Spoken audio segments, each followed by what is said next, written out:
I wanted to ask you about a statement you made earlier when you said voluntary decisions can't lead to exploitation. I think that's a little misleading. Mutually voluntary, yeah. Because what it assumes is that, even in nominally voluntary, instances, there can't be exploitative behavior. And I get sort of what you're saying. Like, usually when we think of exploitation, we think of, someone being forced or coerced to do something. People don't have a lot of money, they're not making a lot.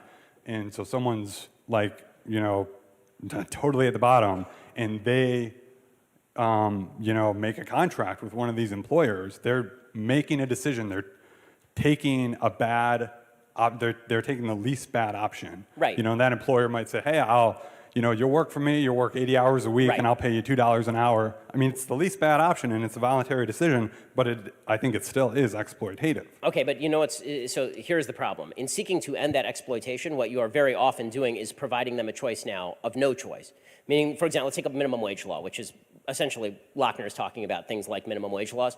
You're talking about maximum work hours and that sort of thing. So the problem with a minimum wage law is that what you have now done is you've circumscribed choice even further, because you're not actually giving people a broader range of choices. Now you're telling employers that they have to hire people at a certain price. They may think that the employee is not worth the price and just not hire them. And this is what happens very often with minimum wage laws.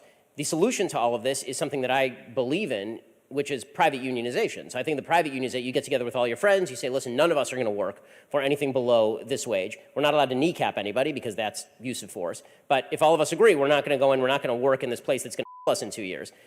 That's perfectly legitimate and good, right? Collective bargaining on a voluntary basis is a good thing and doesn't violate any free market principles. What I don't like is the idea that if you decide to take a job at $7.50 an hour, and I think that I could have bargained better than you, right? That I could have bargained it up to $10, for example.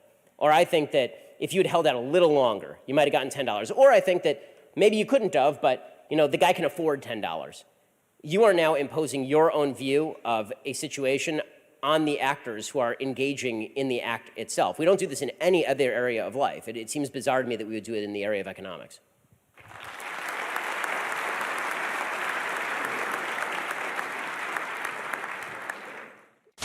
Olá pessoal, tudo bem? Aqui é o Tradutor, é graças a essas pessoas incríveis que eu posso estar trazendo conteúdo para vocês. E é isso aí pessoal, não se esqueçam de deixar seu like, seu comentário e até mais. Fui, grande abraço.